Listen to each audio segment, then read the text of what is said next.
நம்ம நாட்டில் மற்ற பறவைங்களுக்கு தரக்கூடிய முக்கியத்துவத்தை விட காகங்களுக்கு அதிகமாகவே முக்கியத்துவமானது தருவது இன்றளவுமே வழக்கத்தில் இருந்துட்டு தாங்க இருக்குது.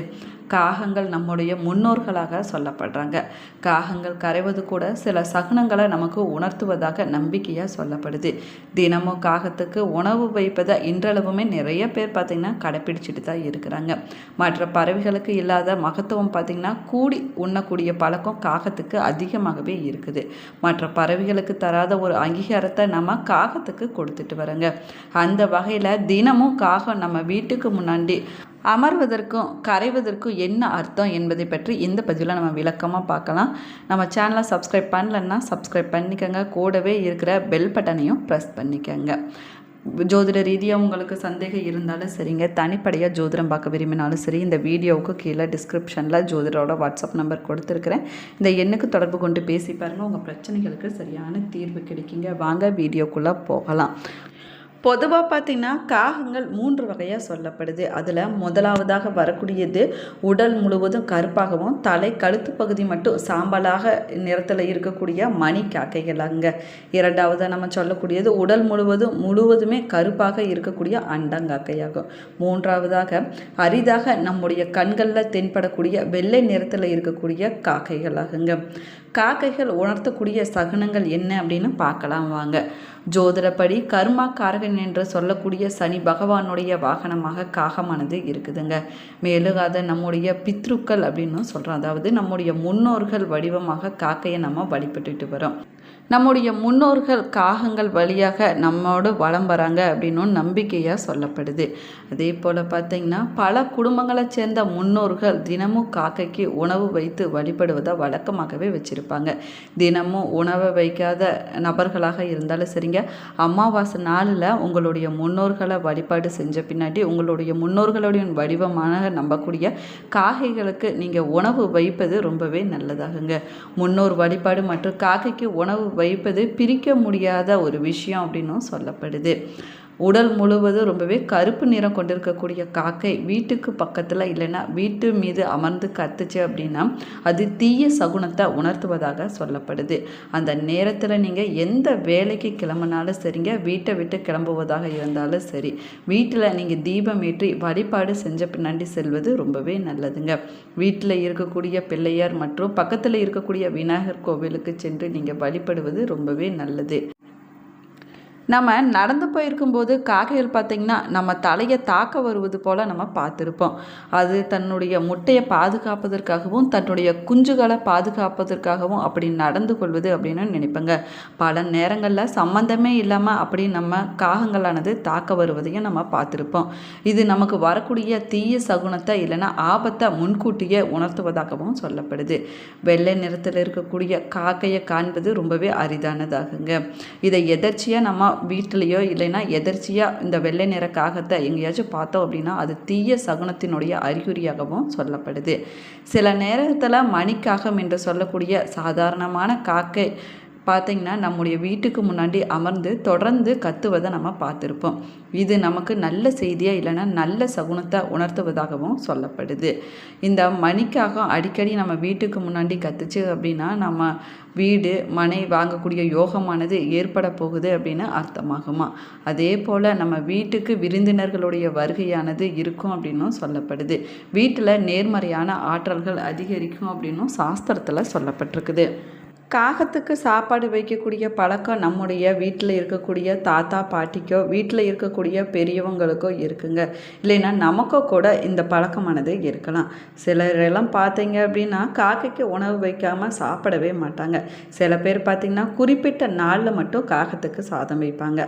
அப்படி வைக்கக்கூடிய சாதத்தை காக்கம் சாப்பிடாமல் போயிடுச்சு அப்படின்னா அதுக்கு என்ன அர்த்தம் அப்படின்னு பார்க்கலாம் வாங்க. காக்கைக்கு சில பேர் பார்த்திங்கன்னா சனிக்கிழமை நாளில் கட்டாயமாக சாப்பாடு வைத்து விட்டு அதுக்கு பிறகு தாங்க அவங்க சாப்பிடுவாங்க. சில பேர் பார்த்திங்கன்னா தினமுமே காகத்துக்கு சாப்பாடு வைப்பாங்க.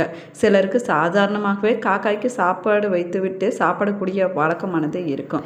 இன்னும் சில பேர் பார்த்திங்கன்னா பரிகாரத்துக்காகவும் முன்னோர்களை நினைத்து காகத்துக்கு சாதம் வைப்பாங்க. பொதுவாகவே காகத்திற்கு சாதம் வச்சவுடன் கான்னு நம்ம கத்தி கூப்பிட்டோம் அப்படின்னா காகங்களானது தங்களுடைய கூட்டத்தோடு வந்து சாப்பிட ஆரம்பிக்குமாங்க. சில சமயத்தில் முன்னோர்கள் என்று சொல்லக்கூடிய தினமுமே நம்ம வீட்டுக்கு வந்து உணவுக்காக காத்து கொண்டிருக்கக்கூடிய காகம் வந்து சாப்பிடுமா. ஆனால் இதுவே சில நேரத்தில் சாப்பாடு வச்சு விட்டு எவ்வளவு தான் நம்ம சத்தமாக கத்தி கூப்பிட்டாலும் கூட காகமானது வருவதில்லைங்க. அதுவே சில சமயங்களில் வரக்கூடிய காகம் வழக்கம் போல் சாப்பாட்டை சாப்பிடாமல் நிற்குமாங்க, இல்லைன்னா திரும்பி பார்க்காமலேயே ஓடிடுமா. அப்படி நீங்கள் உங்களுடைய பித்ருக்களை நினைத்து நீங்கள் காகத்திற்கு வைக்கக்கூடிய உணவை சாப்பிடாமல் இருந்துச்சு அப்படின்னா அதுக்கு என்ன அர்த்தம் அப்படின்னு பார்க்கலாம் வாங்க. சாதாரணமாகவே சாப்பாடு வைக்கக்கூடிய பழக்கம் இருக்கக்கூடியவங்க காகம் சாப்பிடாமல் போவதை பெருசாக எடுத்துக்கவே மாட்டாங்க. அதற்கு ஏனோ பிடிக்கல அப்படின்னு நினைத்து கொண்டு போயிடுவாங்க. இதுவே பரிகாரத்துக்காகவோ இல்லைன்னா பித்ருக்களான நம்முடைய முன்னோர்களை நினைத்து வைக்கக்கூடிய சாதத்தை காகம் சாப்பிடாமல் போச்சுன்னா ஒரு நிமிஷம் அப்படியே நம்முடைய மனமானது பெரும் குழப்பத்திற்கு ஆளாகி விடுங்க. எதனால் சாப்பிடாமல் போகிறது அப்படிங்கிற குழப்பமானது நமக்கு ஏற்படும். ஏதாவது நம்ம தவறு செஞ்சிட்டோமா அப்படிங்கிற ஒரு பயமும் நமக்கு ஏற்படுங்க.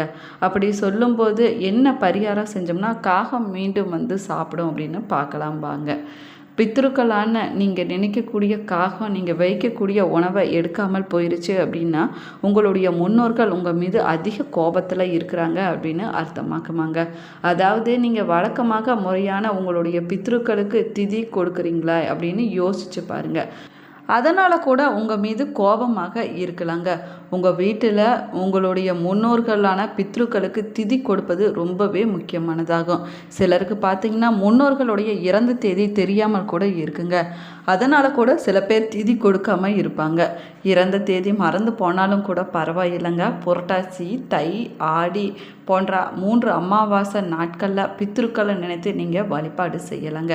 அவர்களுக்கு கொடுக்க வேண்டிய திதியை நீங்கள் முறையாக கொடுக்கலாம். அப்படி நீங்கள் திதி கொடுக்க தவறுனா கூட காகம் வந்து நீங்கள் வைக்கக்கூடிய சாதத்தை எடுக்காமல் போயிருங்க. அதே போல் நம்மள நிறைய பேருக்கு பார்த்திங்கன்னா அவங்களுடைய குல தெய்வம் எதுன்னே தெரியாமல் இருக்குங்க. நீங்கள் செய்யக்கூடிய எல்லா பாவங்களையும் விட உங்களுடைய குல தெய்வத்தை மறப்பது ரொம்பவே கொடுமையானதாக்கும். அதை நீங்கள் ஒருபோதும் செய்யாதீங்க. அது உங்களுடைய குல தெய்வமே உங்களை மன்னிக்காதுங்க. அதே போல் மற்ற தெய்வங்களும் மன்னிக்காதுங்க. அதற்கு முதல்ல நீங்கள் பரிகாரம் செய்ய வேணும். உங்களுடைய குல தெய்வ கோவிலுக்கு நீங்கள் போயிட்டு வர வேணும். உங்களால் முடிஞ்சிச்சுன்னா வருஷத்துக்கு ஒரு முறை போகலாங்க. பக்கத்தில் இருந்துச்சுன்னா வாரத்துக்கு ஒரு முறை அமாவாசை, பௌர்ணமி நாட்களில் உங்களுடைய குல தெய்வத்தை வழிபாடு செய்வது சிறப்பானதாகும். தொடர்ந்து 11 நாட்களுக்கு உங்களுடைய குல தெய்வத்திற்கு நல்லெண்ணெயில் தீபம் ஏற்றி வழிபட வேணும். இது வரைக்கும் உன்னை வந்து பார்க்காமல் இருந்து தவறு செஞ்சுட்டேன், என்னை மன்னிச்சு விடு அப்படின்னு மனதார வேண்டிக் கொண்டு நீங்கள் இந்த பரிகாரத்தை முறையாக செஞ்சுட்டு வர வேணுங்க. இப்படி செஞ்சு முடிச்ச பின்னாடி பித்ருக்களான காகங்களுக்கு நீங்கள் சாதம் வச்சு பாருங்கள். உடனே வந்து காகம் சாதத்தை சாப்பிட ஆரம்பிக்குங்க. சனி பகவானுடைய வாகனமான காகங்கள் நம்முடைய ஜாதகத்தோடு மிக நெருங்கிய தொடர்பு கொண்டதாக்கும். அண்டங்காக்கைகள் தனிப்பட்ட முறையில் நம்முடைய வீடுகளை உட்கார்ந்து சத்தம் போட்டுச்சு அப்படின்னா அது கெட்ட சகுனத்தினுடைய அறிகுறியாகுங்க. அதே போல் ஒருவருடைய தலைக்கு மேலே காக்கை தொட்டு விட்டுச்சு அப்படின்னா குடும்பத்தில் ஏதாவது ஆபத்து ஏற்பட போவதை முன்கூட்டியே அறிவிப்பதாகவும் சொல்லப்படுது.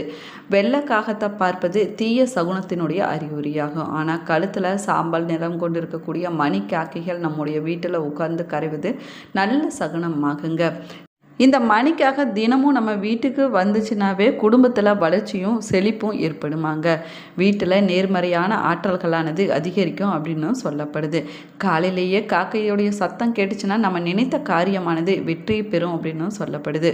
காகங்கள் நம்முடைய வீட்டுக்கு பக்கத்தில் வாசலுக்கு பக்கத்தில் சத்தம் போட்டுச்சுன்னா நம்ம நினைத்த காரியங்கள் நடைபெறும். குடும்பத்தில் தம்பதி ஒற்றுமையானது அதிகரிக்கும். தடைப்பட்ட காரியங்கள் தடையில்லாமல் நடக்குங்க. குழந்தை பாக்கியமானது கிடைக்கும். சந்ததியினர் வாழ்வானது நன்றாக இருக்கும் அப்படின்னும் சொல்லப்படுது. கடன் பிரச்சனையில் தவிக்கக்கூடியவங்க, தொழிலில் நஷ்டம் ஏற்பட்டு கொண்டிருக்கக்கூடியவங்க, வீட்டில் யாருக்காவது உடல்நல குறைபாடு இருக்கக்கூடியவங்க தினமும் காகத்துக்கு உணவு வச்சுட்டு வருவது ரொம்பவே நல்லதுங்க. சனி பகவானுடைய வாகனமான காகை இருப்பதனால நம்முடைய முன்னோர்களுடைய ஆத்மாக்கள் காகத்தின் ரூபத்தில் நம்முடைய வீடு தேடி வருவதாக சொல்லப்படுது. அதனாலேயே அமாவாசை நாட்களில் காகத்திற்கு உணவானது வைக்கப்படுதுங்க. அதே போல் சனிக்கிழமையிலும் விரத நாட்களும் படையல் போட்டு காகத்துக்கு உணவு வைக்கக்கூடிய முறையானது இன்றளவுமே நிறைய பேர் பார்த்திங்கன்னா கடைப்பிடிச்சிட்டு வருவாங்க. இன்னும் சில பேர் பரிகாரங்களுக்காக காகத்துக்கு சாப்பாடு வைப்பாங்க. காகத்திற்கு சாப்பாடு வைப்பதனால சனியும் யமதர்மனும் ஒரே சமயத்தில் மகிழ்ச்சி அடைவாங்களாமாங்க. இந்த பதிவு உங்களுக்கு பயனுள்ள தகவல்களை கொடுத்துருக்குன்னு நினைக்கிறேன். இந்த பதிவு உங்களுக்கு பிடிச்சிருந்தால் லைக் பண்ணுங்கள், ஷேர் பண்ணுங்கள், கமெண்ட் பண்ணுங்கள். இன்னும் நம்ம சேனலை சப்ஸ்கிரைப் பண்ணலன்னா சப்ஸ்கிரைப் பண்ணிக்கங்க. கூடவே இருக்கிற பெல் பட்டனையும் ப்ரெஸ் பண்ணிக்கங்க. நீங்களும் காகத்துக்கு சாதம் வைக்கக்கூடியவங்களாக இருந்தீங்கன்னா மறக்காமல் உங்களுடைய கருத்துக்களை கமெண்ட் பாக்ஸில் கமெண்ட் பண்ணுங்கள். நீங்கள் எந்த கிழமையில் காகத்துக்கு சாதம் வைப்பீங்க என்பதை மறக்காமல் சொல்லுங்கள். Thank you friends.